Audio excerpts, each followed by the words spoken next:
छत्रपति संभाजीनगर में एआईएमआईएम नेता और पूर्व सांसद इम्तियाज जलील ने हाल ही में एक प्रेस कॉन्फ्रेंस आयोजित की, जिसमें उन्होंने पुलिस कार्रवाई, राजनीतिक दबाव और प्रशासनिक पक्षपाती रवैये के खिलाफ गंभीर आरोप लगाए।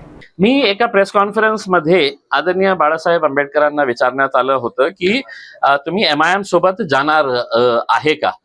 तर त्यांनी असं उत्तर दिलं होतं की दूध का जला छाछ भी फूक फूक कर पीता है। तर मी त्यांना एक प्रश्न विचारला होता, दूध जलाया किसने था? छाछ तो बाद में बनी थी इसमें। तर मी तसा एक हे दिलं होतं, त्यांनी तसं केलं होतं, तर मीही त्यांना एक प्रश्न विचारलेला आहे। आदरणीय बाळासाहेब आमच्यासाठी आदरणीय आहे। आता हे जे ट्रोल करणारे आहे ते सगळं कामाला लागलेले आहे, त्यांचं कामच हे एकच आहे, तर त्यांना करू द्या जे काही करायचं आहे। मला त्याच्या बाबतीत जास्त बोलायचं नाही, कारण खूप जुना विषय झालेला आहे आणि वारंवार तेच काढणं मला असं योग्य वाटत नाही। मी ठीक आहे, एका इंटरव्ह्यू मध्ये प्रश्न विचारलं होतं, तर मला आता याच्या बाबतीत काही बोलायचं नाही। मी आपल्याला जे पहिल्यांदा म्हटलो होतो की हे परीक्षा आहे महाराष्ट्र सरकारची, देवेंद्र फडणवीस साहेबांची परीक्षा आहे की मी त्यांना हे सगळं स्टडी करण्यासाठी टाइम दिलेला आहे की तुम्ही याच्या बाबतीत गंभीर आहे का नाही आहे का। आणि समजा मला वारंवार पत्र लिहून एक माजी खासदार एका मुख्यमंत्र्याला, महाराष्ट्र राज्याच्या मुख्यमंत्र्याला पत्र लिहितो की मला अपॉइंटमेंट द्या, राज्यपालांना मी पत्र पाठवतो की मला अपॉइंटमेंट द्या, मी येऊन तुम्हाला सगळं हे डॉक्युमेंट तुमच्या हवाली करतो, तुम्हाला समजावून सांगतो हे काय काय आहे। आणि तसा काही दिवसानंतर मला कळलं की नाही, हे गांभीर्य नाही आहे याच्या बाबतीत, हे मला वेळ देणार नाही। मग स्वाभाविक आहे त्याच्यानंतर माझ्याकडे दोनच पर्याय राहतं, एक म्हणजे एजन्सीजकडे जाण्याचा, एजन्सीज म्हणजे एन्फोर्समेंट डायरेक्टोरेट, सीबीआयच्या अँटी करप्शन विंग, आणि तिसरं इन्कम टॅक्स डिपार्टमेंट। हे सगळ्यांकडे मी डॉक्युमेंट सहित, सगळ्या पुराव्यासहित त्यांना देणार। आणि समजा तुम्ही मला प्रश्न विचारण्याच्या अगोदरच म्हणतो की एजन्सीजनेही काही काम केलं नाही, तर संजय शिरसाट साहेब तसंही मला नोटीस देणार आहे, मग कोर्टामध्ये आम्ही फाईट करू। कोणाच्या तरी बोलण्यावरून सगळे आरोप करतात, ठीक आहे ना। धनी कोणतरी वेगळा आहे। मी ते ऐकलेलं आहे की मी कुणाच्या बोलण्यावरून, हे माझ्यासाठी एक सर्टिफिकेट आहे, माझ्यासाठी एक सर्टिफिकेट आहे की लोकांचा माझ्यावर विश्वास किती आहे, की इम्तियाज जलील कोणत्याही परिस्थितीमध्ये घाबरणार नाही, कोणत्याही परिस्थितीमध्ये मॅनेज होणार नाही।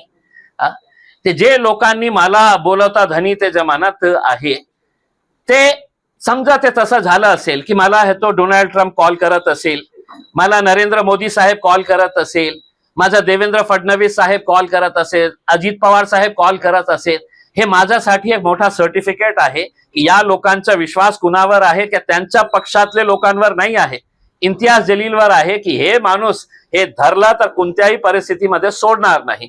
तुम्ही पोलिसांचा प्रेशर आणा, गुंडांचा प्रेशर आणा, जे काही करायचं आहे ते करा। आता त्यांचा हे जे प्रश्न आहे की मी माझा, ठीक आहे ना, ते समजा, मग मुद्दे काय आहे याच्या बाबतीत बोलण्यास तुम्हाला कोणी थांबवलेले आहे? तुम्ही सांगा, स्पष्टपणे सांगा तुम्ही की हे जे मुद्दे उपस्थित केलेले आहे, मी खरं आहे खोटं आहे, मी इम्तियाज जलीलच्या विरोधात काय करणार आहे, पण अशा प्रकारच्या पोलिसांचा दबाव टाकून तुम्हाला संजय शिरसाट साहेब हे समजत असेल की इम्तियाज जलील गप्प बसणार आहे, तर इम्तियाज जलील कोणत्याही परिस्थितीमध्ये गप्प बसणार नाही आहे। माझं जे मिशन आहे मी सुरू ठेवणार आहे। मी मुख्यमंत्री साहेबांना पत्र लिहिलेले आहे, मी गव्हर्नर साहेबांना पुन्हा एक पत्र कालच पाठवलेलं आहे की मला अपॉइंटमेंट द्या, आपण निष्पक्ष असेल तर मला अपॉइंटमेंट द्या, मी आपलं सगळे डॉक्युमेंट्स आपल्या हातात देणार आहे, मग कारवाई करायचं नाही करायचं आहे तुमच्या हातात आहे। मी लवकरात एक सोशल मीडियावर एक कॅम्पेन सुरू करणार आहे की माझ्या शहरातली पोलिसांचं हे निधन झालेला आहे, त्यांची शोक सभा आपल्याला लावायची आहे। कारण जेव्हा पोलीस अशा प्रकारचे धंदे करतात, आपल्या एका मंत्र्यांच्या बोलण्यावरून विदाऊट शहानिशा करतात, तर मी लवकरात त्यांच्या एक श्रद्धांजली सभा आयोजित करणार आहे।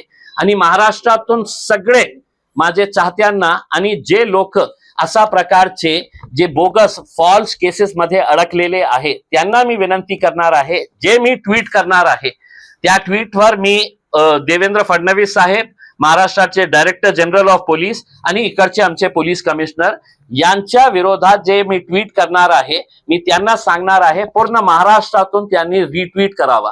फडणवीस साहेबांनी आपला ट्विटर खोललं अकाउंट, तर त्यांच्यामध्ये सगळं हा शहराची पोलीसचा निधन झालेला आहे, रेस्ट इन पीस आम्ही लिहिणार आहे, तुमची आत्म्याला शांती हो, आणि तसा प्रकारचा आम्ही हे करणार आहे. मी गप्प बसणारा नाही आहे.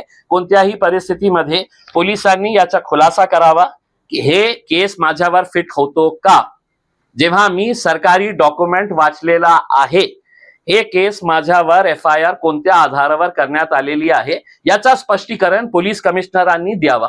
नाहीतर मी जसा एक कॅम्पेन संजय शिरसाटच्या विरोधात केलेला आहे, मी पोलीस कमिशनरांनाही आवाहन करतो की मी आपल्या विरोधातही, आपल्या पोलिसांच्या विरोधातही एक मोठं आवाहन, तुम्हाला जे काही नियमाप्रमाणे करायचे आहे करा, मी तयार आहे जे काही फेस करण्यासाठी, पण असे बोगस धंदे जे आहे ना, मी सहन करणार नाही कोणत्याही परिस्थितीमध्ये.